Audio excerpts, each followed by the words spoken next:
because, you know, he is the chief man in charge in that ring. He should be seeing these low blows, if not nothing else, a warning or two.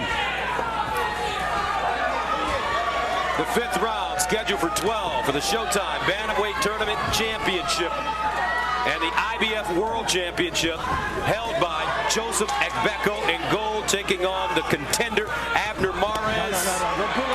In gray, we have had one knockdown in this fight so far in the first round. Mares knocking down Agbeko. As you take a look at press row scoring. Our distinguished panel, Andreas Hales from Fight News, Kevin Iole, Yahoo Sports, Lance Pugmire, LA Times, all exactly the same. I have a 38-36, but certainly you can make a strong case for that.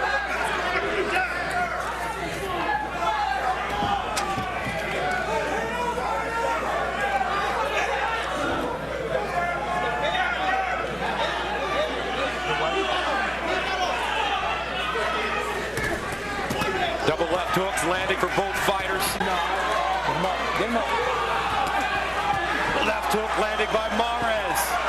Now Agbeko starting to get a little wide. Rocks back. Joseph Agbeko. We talked about straight punches being the ticket for Agbeko. He has been wide with a lot of the hooks and all the rest. When he's been effective, it's the jab and a straight right hand. Not only has he been wide, he's been a little off balance. He really doesn't seem like he's totally clicking tonight. And that was, even when Joseph Agbeko was winning his title and defending it, the off-balance thing was an issue for him. And it's reared its ugly head again tonight. For the first 4 rounds, Mares came forward. Now he looks like he's starting to go backwards. Looping right hand, connecting, followed by a stiff jab by Mares. Agbeko comes back with a right hand of his own. This is a more focused Joseph Agbeko, though. He understands the fix he's in. And I think it's going to make these rounds coming up pretty scintillating and pretty interesting.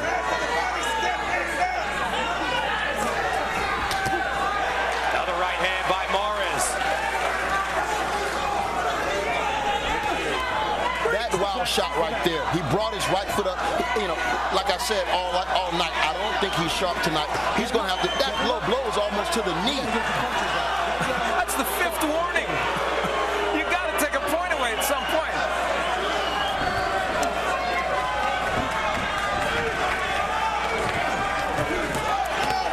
I'm loath to criticize referees. I hate to do it, but in this instance, you just have to take a point away. Coming to the close of the 5th round, Agbeko Mares, Bantamweight Tournament title here on Showtime.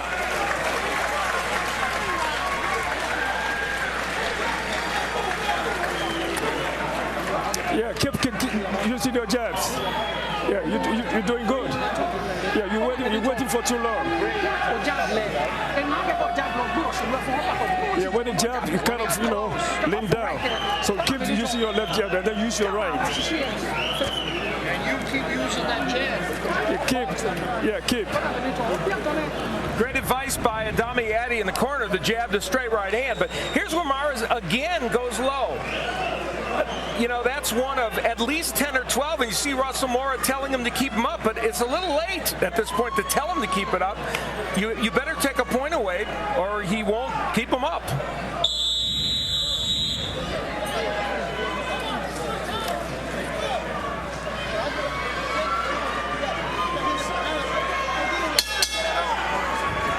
This is the Bantamweight Tournament Championship on Showtime, as well as the IBF World Championship. The champion is Joseph Agbeko from Accra, Ghana, fighting out of the Bronx, New York, taking on the contender Abner Mares in gray. Abner Mares is managed by Frank Espinoza, who is one of the legendary managers in the sport. Had Israel Vasquez among many other champions. He thinks this young man is a potential superstar. And there is an electricity about Mares. There's no question about that. And tonight he's showing elements of that. Ooh, nice right. Counter-punching right hand by Mares. Another looping right hand by Mares. Heavy punching. Whenever Agbeko throws a lazy jab, Mares is there with the counter right. This is technically a much more proficient performance than Mares had against Ivan Darchinian, though of course he won that fight. Yeah, it definitely looked looks tonight that he's gotten better. But I don't know if that's because the lackluster performance on Agbeko's part, or is this just a good, great young fighter that we're watching emerge.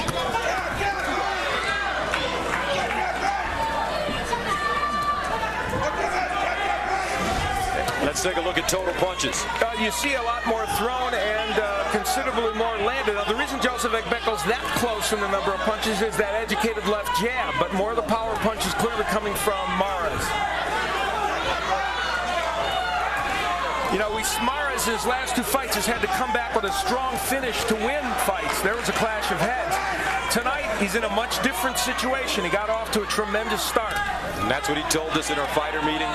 He wanted to be first.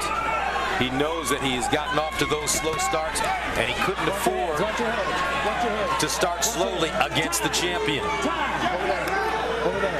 Come here. From the head. You see. He's calling a cut. Marks have a bad cut on his left Clash of heads, and there's that cut. Now remember, if this fight were stopped at any point now because of that cut, they would go to the scorecards. Expect Agbeko to go right after the cut. 40 seconds ago in the sixth.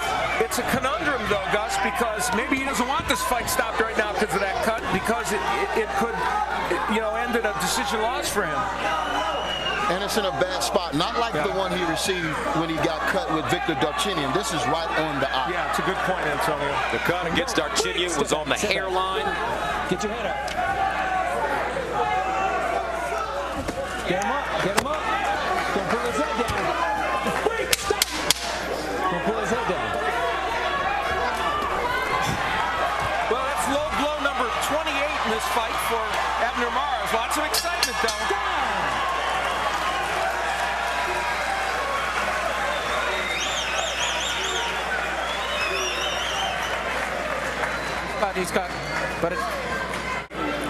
Here's where the clash of heads came between these two fighters, and we said both have suffered them in fights. Mares coming in, and there's Agbeko trying to come with the right hand, and both men clash heads. There you see it. I don't think that was intentional in any way, but the worst of it for Mares because it happened right on his left eye. Alan, Gus, I'm going to make a point. He's been getting hit with these low blows since round one. It could be a possibility that this is why he's so, got the starch out of him now. Because when you get hit low, it takes something from you. Your legs is the first to go. Yeah, even though he wasn't sharp right from the get-go, the fact is he had his moments in this fight, and those things can have an impact. You're right. That's why we have rules in the sport. Press row scoring, and you see that everyone's pretty much on board here with almost virtually the same scoring, with Mares having an edge.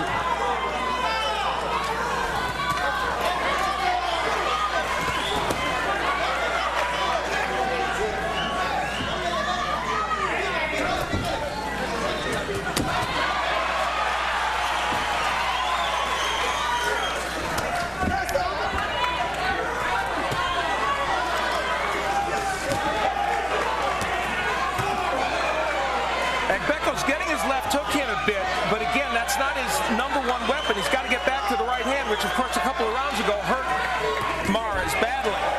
And out of 28 wins, he has 22 knockouts. So this guy has the capability of ending it with one shot. Absolutely, and since we've seen him already hurt Mares with the right hand, it's not at all out of the question. He's digging a hole for himself now, but there's still rounds left, and a couple knockdowns could change the complexion of this fight.